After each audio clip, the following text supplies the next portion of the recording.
guys! Welcome back to Ohio!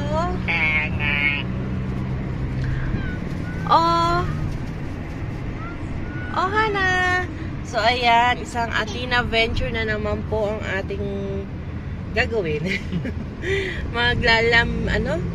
Lalamrin. Yun, kasi nanonood kami ng Maria Clara, kaya ayan, may mga salita na naman kami mga napupulot. Ano yun, anak? So, ayan po, pasyal po kami sa may Port Burwell. So, tingnan po natin kung ano pong meron doon sa lugar na yon. Pero bago yan, pupunta muna kami sa third Burwell. Edi wow. So, yun lang. So, tara, sama kayo sa aming pamamasyal kasi maganda ang panahon. Hindi ganun kainit kumpara nung mga nakaraang araw. At sana ano bang temp ngayon? Hindi ko alam pero sana wag muna masyadong mainit kasi nga, ang hirap talaga, ang sakit sa balat pagka lumabas.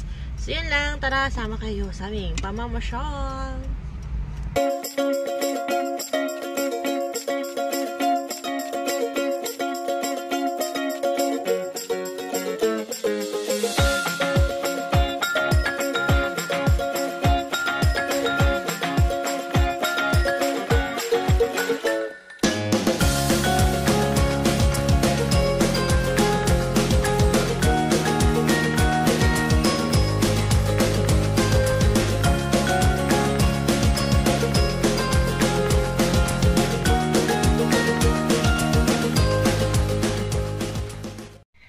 Guys, so ayan, nandito na po kami ngayon sa Port Burwell Marine Museum and Historic Lighthouse.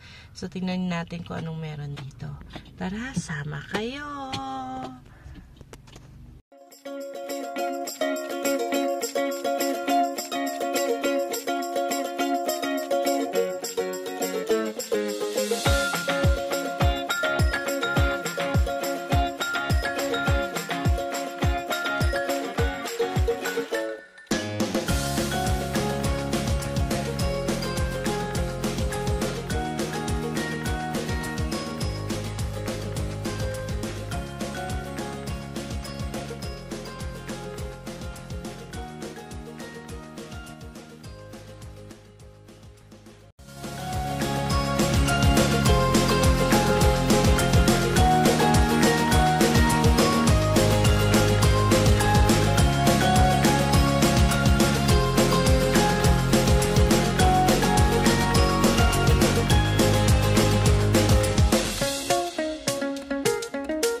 Hi guys, so welcome po Port Burwell. So before maglaro, mag-swimming, kain muna. Hello. Hello. Very good. At sunblock kasi sobrang init. So ayan yung view. Ano masasabi mo, Mami? Tara kain.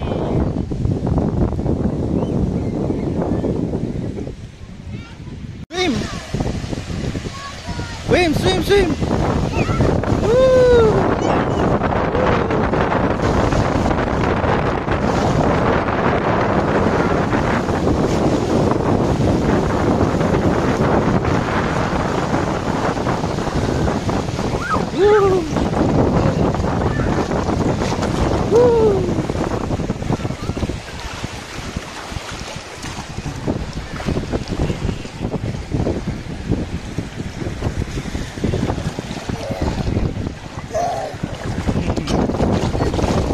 Okay, stop ka na dyan.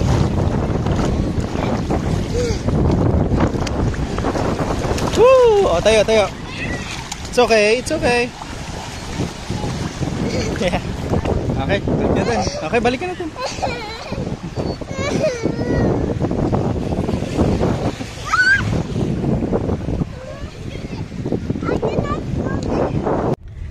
At ayun na nga po, naligo na po si Daddy Harry at si Athena. At ayan, nagme-merienda lang Kumusta siya. mga tostado? Kumusta anak? Pita. Ano yan? French. French, okay. Kumusta mga tostado? So yun, di ako naligo pero tostado ako dun sa upuan habang nanonood sa kanila. At yun lang, dito na namin tinatapos ang aming vlog sa aming Athena Venture dito sa Port Burwell. So, medyo 1 hour yung layo niya at plano na rin namin umuwi para makapaligo pa ng maayos at makapagpahinga. So, yun lang. So, please like and subscribe.